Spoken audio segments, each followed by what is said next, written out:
Welcome to the Valley of Little Heart. Let's go exploring.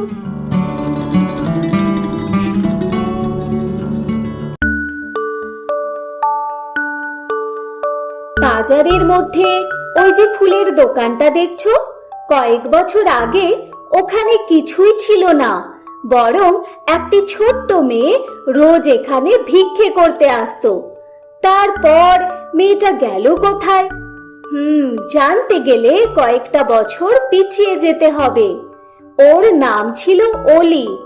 অলির বাড়িতে ছিল ছোট একটা ভাই আর বয়স্ক ঠাকুমা।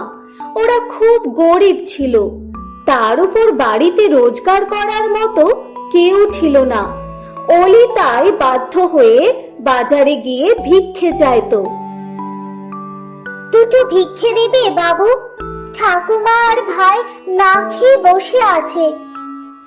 অলিকে সবাই ভালোবাসতো, তাই যে যেমন পারতো তাকে সাহায্য করত। তাই কোনো রকমে তাদের দিন কাটছিল।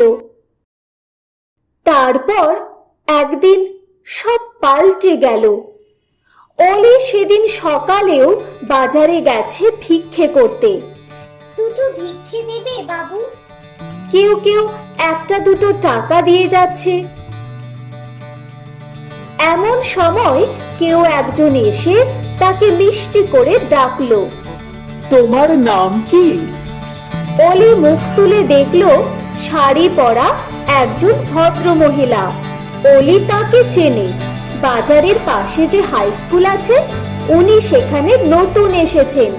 ভদ্রমহিলা আবার বললেন, তুমি রোজ এখানে ভিক্ষে করো, আমি কিন্তু তোমাকে টাকা দেব না, তুমি বরং এগুলো নিয়ে যাও। অলি দেখলো অনেকগুলো ছোট ছোট গাছের চারা। রোজ সকালে বিকেলে জল দেবে, গাছগুলো যত্ন নিয়ে বড় করে তোলো। অলি ভারী অবাক হলেও সে কথা রাখলো। ওহো, কি সুন্দর সুন্দর ফুলের চারা! এগুলো আমি সব লাগিয়ে দেব।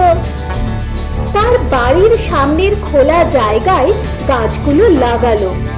অপটু হাতে রোজ গাছগুলোর যত্ন নিত। তারপর ধীরে ধীরে বড় হয়ে উঠলে গাছে ধরলো কত রকমের ফুল। যেমন তাদের রূপ, তেমন তাদের সৌরভ। অলি একদিন ফুল দিয়ে খুব সুন্দর একটি তোড়া বানালো। তারপর তোড়াটা নিয়ে দৌড়ে চললো তার কাছে, যিনি গাছগুলো দিয়েছিলেন। দিদিমণি খুব খুশি হলেন। তারপর বললেন, অলি, এবার সময় এসেছে তোমার নিজের পায়ে দাঁড়ানোর, আর কখনো কারো কাছে ভিক্ষে চাইবে না।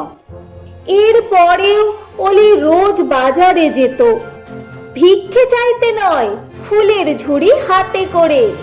তার সেদিনকার ছোট্ট পসরা আজ পাল্টে গেছে সুন্দর একটি দোকানে।